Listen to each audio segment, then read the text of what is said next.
Hello, and it's time again for today's instrument of the week. This instrument of the week is the exit sign. The exit sign. Now, the exit signs were invented in order to tell people that they needed to leave. Just kidding. It's not the exit sign. This week's instrument of the week is the Casio CT360 electronic keyboard. Now, this instrument can be battery powered, it can be plugged in. I don't know where the plug is.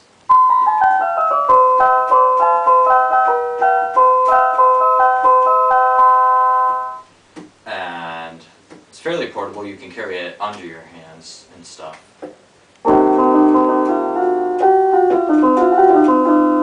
And if you might have just heard that. Listen, when I play this chord, which is a C minor 7,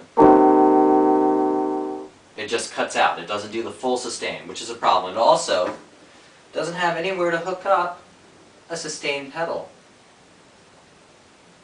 So, I mean, what's the point of that? There's no point at all. There's no place for a sustain pedal. You can't really get that full sound without having that. But there are some good bits. It's that you can make this sound like a synthesizer. There's that. You can do all... Now the point to get one of these is really old vintage ones.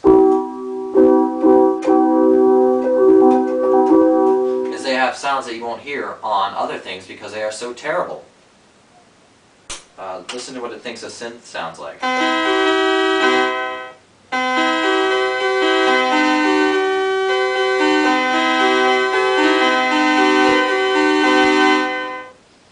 Okay.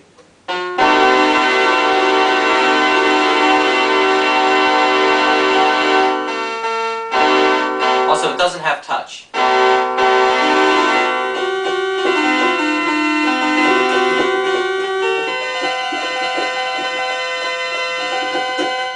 Oh yeah, and Teddy, why are you playing this instrument in front of me? Well, that's because I'm letting you judge for yourself. Because I'm letting you hear the sound of the instrument. Alright, this is also not a full 88 key keyboard. So, what that means is that it's got a lot less. So you can't do the really deep bass notes, and you can't do the really high notes.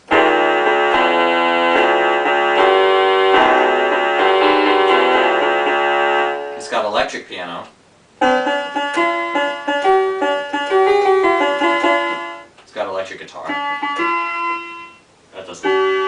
If that sounds like an electric guitar to you, go get your ears checked.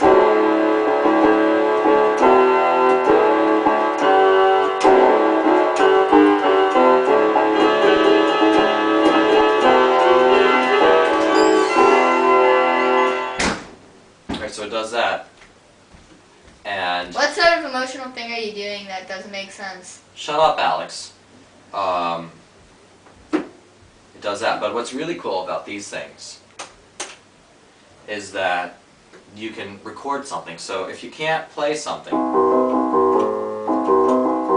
see, you can't play that while you're doing this because you mess up like this. See that? You mess up. That was me messing up on purpose. So what you can do is you can click record and start.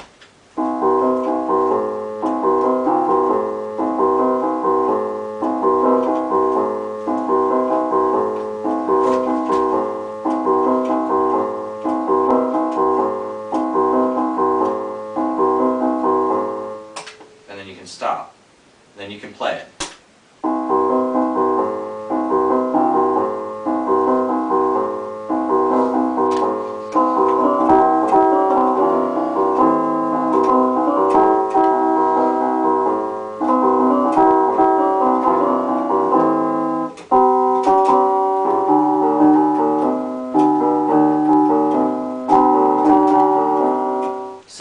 You can play it like that, and I would like the midget behind the camera to leave.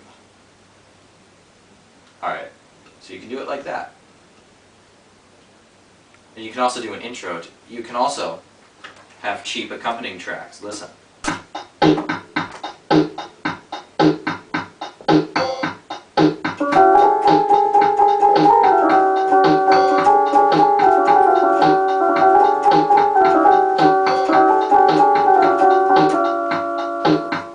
there's that one.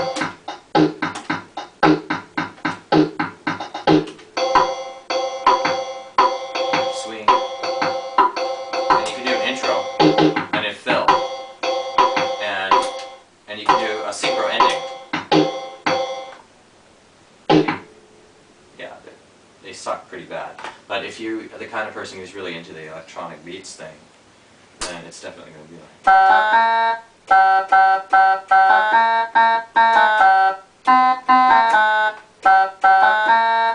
You can play that, and it'll sound almost correctly if you find the right one.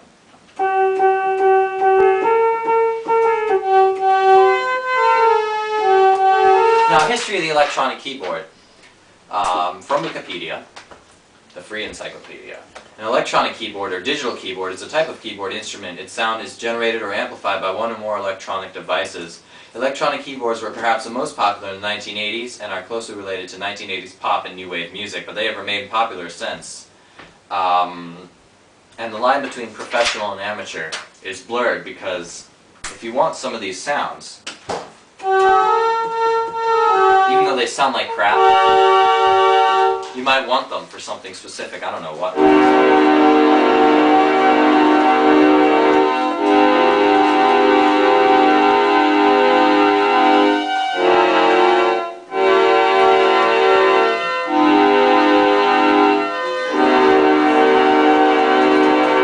Also, it has a chord option.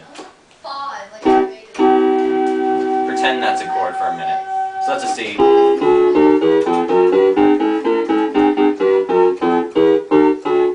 So I guess if you're a retard and don't know how to play chords, you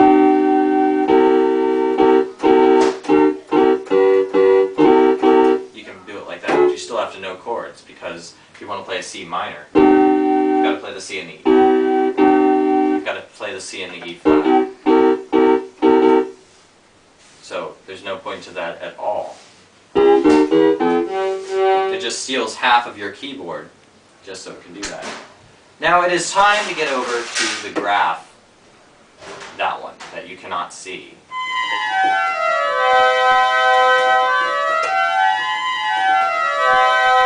And we're going to rate this instrument durability and playability. See you guys later.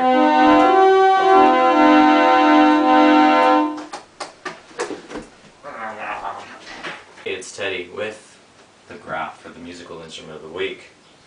So, this, the Casio keyboard, is it better or worse than the R-Blue 3 acoustic guitar? So this thing is durable as God, and do you know why? That is a very old keyboard.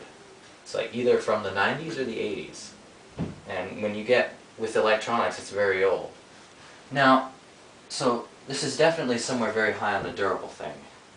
Now, for playable, what's that going to be, Teddy? Well, yeah, sure, it's easy to play as any other keyboard instrument, but when you really want to get into playability, as in the being able to play those notes, those low notes and those high notes, as notes you want to play, then it's not as playable as you'd like. So, very high up, but I'd say more over here. So if you're looking for a durable instrument to give like your 8-year-old or something, fine for this. You're looking for a more playable instrument, you want this. Well, it really depends on the keyboard instrument you're going. Like I have a Yamaha over there with like 485 sounds. So, you never know. I was wrong, 487.